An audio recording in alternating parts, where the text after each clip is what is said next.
আপনারা দেখছেন SR24x7 news. আমার কর্মসূচি আমি নির্বাচনের আগে থেকেই শুরু করে দিয়েছিলাম, তাই না? আমরা সেই সময় থেকে কাজ শুরু করে দিয়েছি।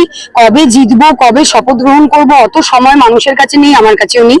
আমরা যখন থেকে মাঠে নেমেছি তখন থেকে কাজ করতে হবে এবং আমরা সকলেই করছি সেটা। হ্যাঁ, অবশ্যই একটা ডেকোরাম আছে, কিছু ফর্মালিটিস আছে যেগুলো করতে হয়, কিন্তু দুর্ভাগ্যক্রমে আমি এখনো আমার শপথটা নিয়ে উঠতে পারিনি।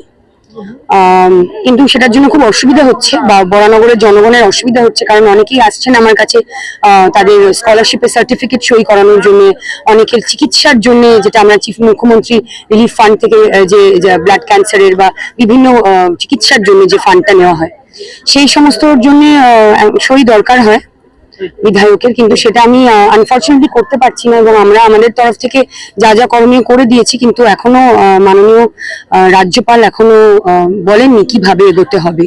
তো সেই জন্য আমরা এগোতে পারছি না, কিন্তু আমি ক্ষমা চাইছি বরানগরবাসীর কাছে, যে আমি চেষ্টা করছি যত তাড়াতাড়ি সম্ভব আমি আমার স্বাক্ষর দিতে পারি, সেটার ব্যবস্থা আমরা করব। না, এখন আমরা কেউই বুঝতে পারছি না, কেউই জানতে পারছি না। একটা নির্দিষ্ট পদ্ধতি আছে, সেই অনুযায়ী আমাদের এগোতে হবে, এবং উনি আমাদের কনস্টিটিউশনাল হেড, সেই জন্যই ওনার অনুমতি বা অনুমোদন ছাড়া তো আমরা কিছু করতে পারি না নিয়মের বাইরে।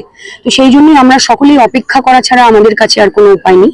আমরা অপেক্ষা করে যাচ্ছি, শুধু বরানগরবাসী যেন আমাকে ভুল না বোঝে, আমি কিন্তু বরানগরেই রয়েছি এবং আমার স্বাক্ষর কতক্ষণ আমি দিতে পারবো এমার্জেন্সি কাজের জন্য, সেই জন্যই অপেক্ষায় রয়েছি। এবং বিভিন্ন কাজের যেগুলো আমরা অলরেডি লাইন আপ করে রেখেছি, সেইটে ততক্ষণ আমি করতে পারবো না যতক্ষণ না আমি আমার চিঠি সই করতে পারবো, কারণ একটা প্রপোজাল তো আমাকে সই করে একটা দপ্তরে জমা করতে হবে।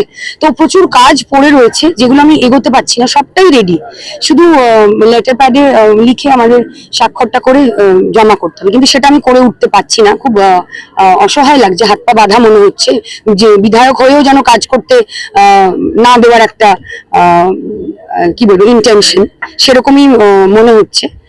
দেখা যাক, আমি তো এখানেই রয়েছি, বরানগরবাসীর পাশেই রয়েছি, এবং যত তাড়াতাড়ি সম্ভব আমি আমার স্বাক্ষর যাতে দিতে পারি এবং সার্টিফিকেট সই করে এমার্জেন্সি চিকিৎসার জন্য যা যা করতে হয় সেগুলো আমি যাতে করতে পারি সেই ব্যবস্থা করব।